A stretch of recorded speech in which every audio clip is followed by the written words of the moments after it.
मुस्लिम देशों और अरब नेताओं के दबाव के बीच अमेरिकी राष्ट्रपति डोनाल्ड ट्रंप ने इजरायल को करारा संदेश दिया है। ट्रंप ने साफ कर दिया है कि इजरायल को वेस्ट बैंक कब्जा नहीं करने दिया जाएगा।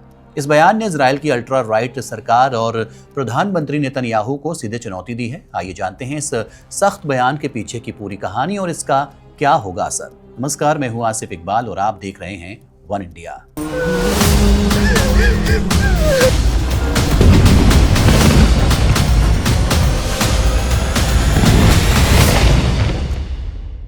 अमेरिकी राष्ट्रपति डोनाल्ड ट्रंप ने कहा है कि इजरायल कब्जे वाले वेस्ट बैंक को अपने क्षेत्र में शामिल नहीं कर सकता।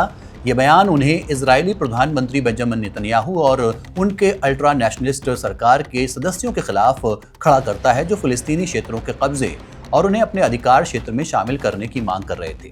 ट्रंप ने पत्रकारों से बात करते हुए ये आश्चर्यजनक टिप्पणी उस वक्त की जब प्रधानमंत्री नेतन्याहू न्यूयॉर्क में संयुक्त राष्ट्र महासभा में अपने संबोधन के लिए अमेरिका पहुंचने वाले हैं।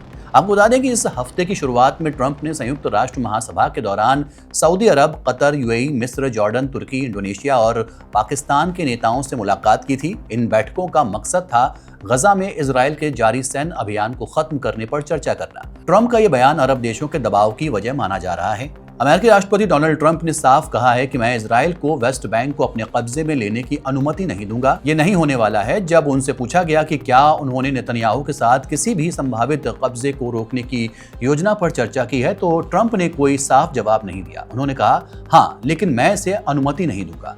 मैंने उनसे बात की या नहीं, कोई फर्क नहीं पड़ता। मैं इजरायल को वेस्ट बैंक पर कब्जा नहीं करने दूंगा। काफी हो गया, अब इसे रोकने का समय है। ठीक है।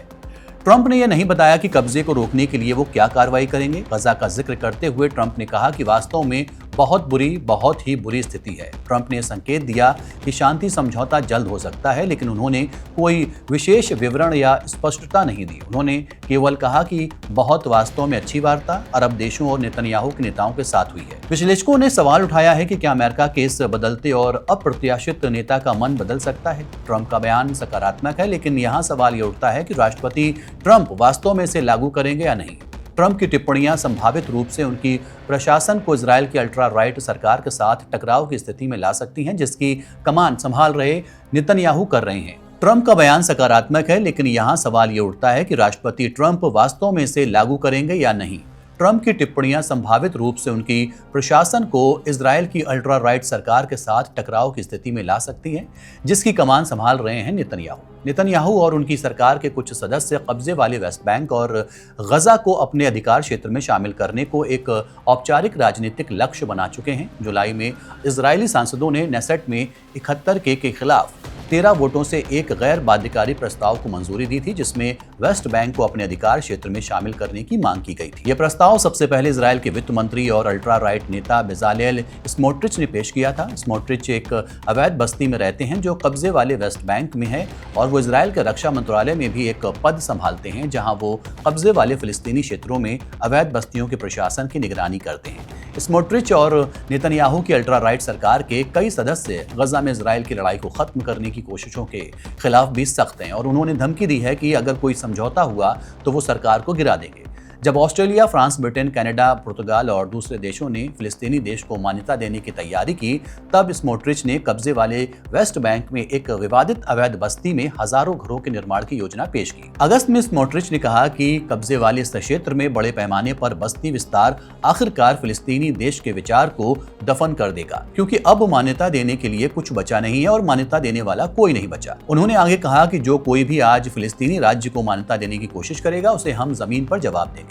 आपको बता दें कि कब्जे वाले वेस्ट बैंक में इजरायली बस्तियों का निर्माण 1967 से जारी है और ये फिलिस्तीनी क्षेत्रों में गहरी पैठ बना चुका है। ये इलाका सड़क नेटवर्क और दूसरी आधारभूत संरचनाओं के माध्यम से इजरायली सरकार और सेना के नियंत्रण में है। अंतर्राष्ट्रीय न्यायालय ने जुलाई 2024 में फैसला दिया था कि कब्जे वाले वेस्ट बैंक में इजरायली बस्तियां अवैध हैं और इन्हें बंद किया जाना चाहिए। साथ ही जमीन फिलिस्तीनियों को लौटानी चाहिए। इजरायल मिडिल ईस्ट में अमेरिकी विदेश नीति का एक मजबूत स्तंभ रहा है। इजरायली सरकार गजा, कब्जे वाले वेस्ट बैंक और लेबनान और सीरिया के कुछ हिस्सों में अपनी चल रही सैन्य अभियान को बनाए रखने के लिए अमेरिका से वित्तीय, सैन्य और खुफिया सहायता पर भारी निर्भर है। अगर अमेरिका अपनी नीति में बदलाव करता है तो इजरायल में राजनीतिक संकट को जन्म दे सकता है, खासकर उन अल्ट्रा राइट पार्टियों में जो नेतन्याहू की गठबंधन सरकार का हिस्सा हैं। फिलहाल के लिए इतना ही। देखते रहिए वन इंडिया।